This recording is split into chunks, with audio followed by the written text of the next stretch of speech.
Il a déjà le côté.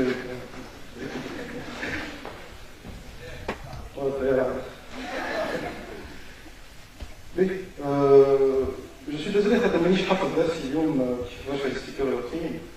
انا j'ai une mémoire de poisson rouge. قداش mémoire de poisson rouge? Non, c'est pas vrai. Oui, la mémoire de poisson rouge est à peu près de 3 mois. C'est obligé que je raconte. J'en ai absolument aucune idée. Comme en fait, ils font des expériences, c'était des avoliers. En fait, par exemple, ça n'a pas bien étudié la cake. Notre histoire qui dit que le gars qui a découvert que la vache lui donnait du lait, qu'est-ce qu'il cherchait exactement?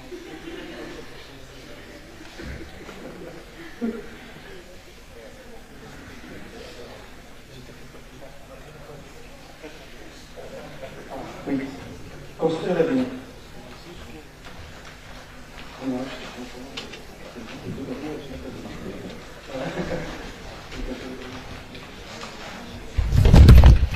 D'accord, construire l'avenir.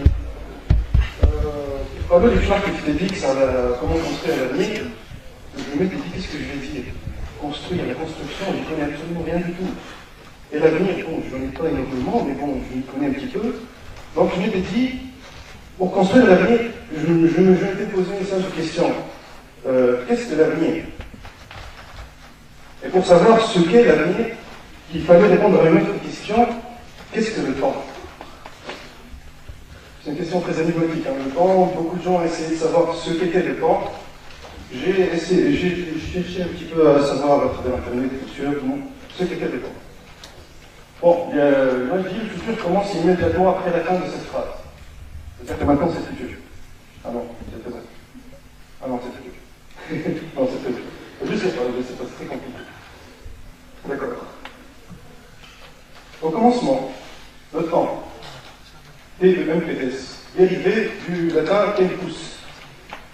Et tempus signifie couper, qui fait référence à un découpage du flux du temps en éléments finis. Et oui, parce que le temps, on imagine, est continu. Ah ben non.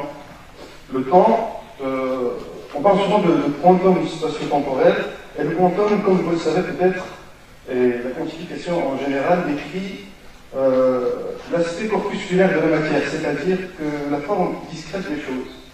Autrement dit, la discontinuité du temps. C'est vrai que nous, on perçoit le temps comme étant continu.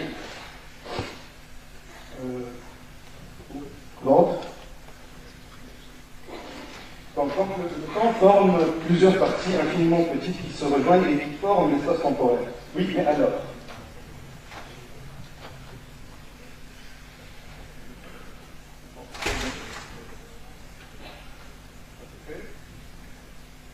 La définition de la vie. Le temps, c'est une notion fondamentale conçue comme un milieu infini dans lequel se succèdent des événements. Comme on disait même Trivica, le temps, c'est des événements qui se succèdent et qui forment ainsi l'espace temporel. Aussi, le temps est ressenti comme une force agissant sur le monde des êtres. C'est-à-dire que c'est une force qu'on ne contrôle pas et qui agit sur nous.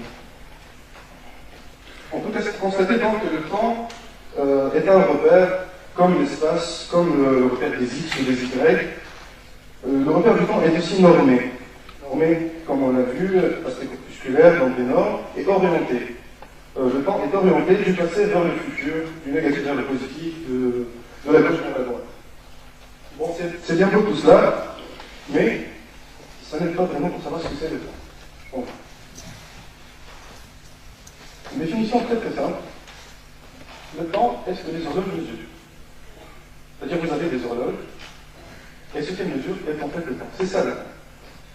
Il y a donc plusieurs définitions du temps, bien qu'elles tournent toutes autour du même pot. Mais alors existe-t-il plusieurs formes de temps?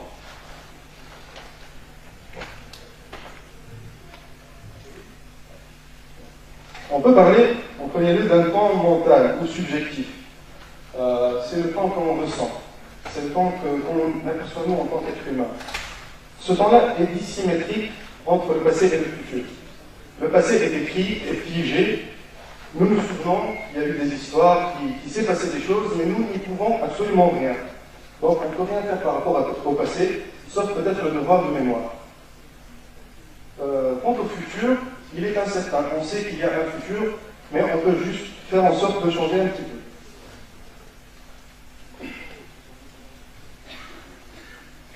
Le temps des sciences, ou appelé temps objectif. Il n'a pas de flèche, à quelques exceptions, sauf si on parle de thermodynamique ou de cosmologie, Big Bang, tout ça, ou de mécanique quantique. Dans ce temps-là, le passé et le futur jouent un rôle symétrique, comme vous pouvez le voir, ce qui est prouvé par la réversibilité des équations mathématiques. C'est-à-dire que dans les équations mathématiques scientifiques, vous trouvez toujours une symétrie entre le passé et le futur. Bon. Une autre question qui se pose. Le temps est-il linéaire ou cyclique? Ben, la réponse est les deux. Le temps peut être vu de manière linéaire, c'est-à-dire que le présent est un point qui se déplace du passé vers le futur, bon, c'est la définition. Alors consciemment ou non, le passé a un impact sur notre présent et donc sur notre avenir. Le futur, lui, peut dégager une certaine fatalité, on peut dire. Ce sont les attentes de notre entourage, de notre société et de tout ça.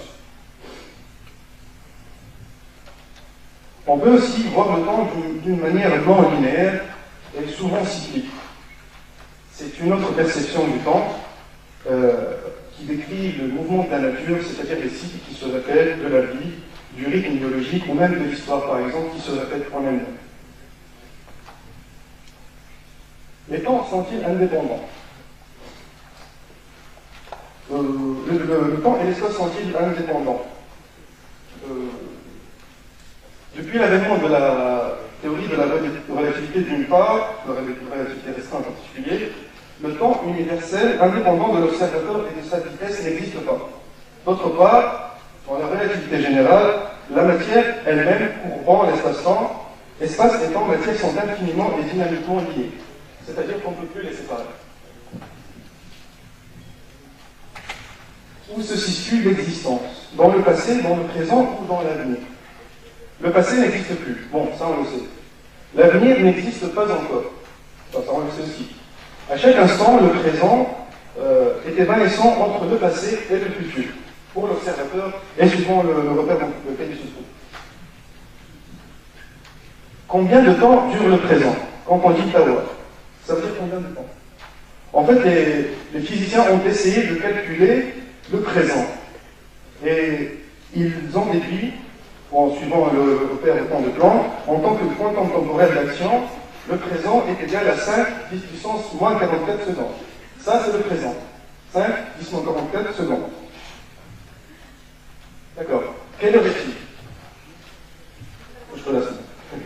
Je m'étais posé la question, comment est-ce qu'on sait quelle heure est-il dans le monde? Comment on arrive à voir une heure exacte partout dans le monde, enfin, suivant les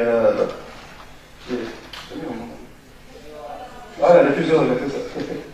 Comment savoir quelle heure est-il? Eh bien, grâce à un instrument très très simple qui est la montre.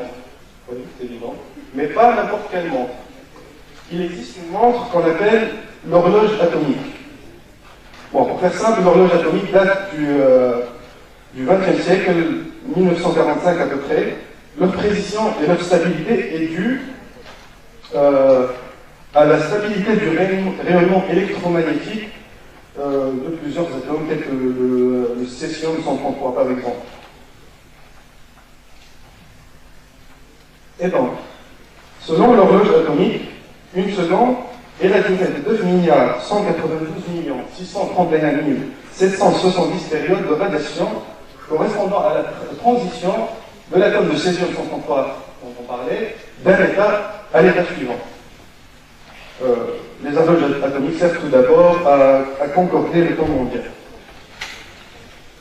Et voilà, je voulais vous parler d'une expérience à peu près à propos de ces horloges atomiques. En fait, ils ont essayé de prendre une horloge atomique, de la laisser sur Terre, et de prendre une autre horloge et de la mettre sur un avion qui allait en orbite autour de la Terre. Eh bien, ils ont constaté qu'au retour de l'avion, la deuxième horloge atomique faisait un retard d'à peu près 10 moins 22 secondes. Ce qui veut dire que l'horloge qui a traversé le temps, elle a fait un recul en arrière. Donc peut-être que le voyage dans le temps existe, on ne sait pas. Et puis voilà, je termine. Merci pour votre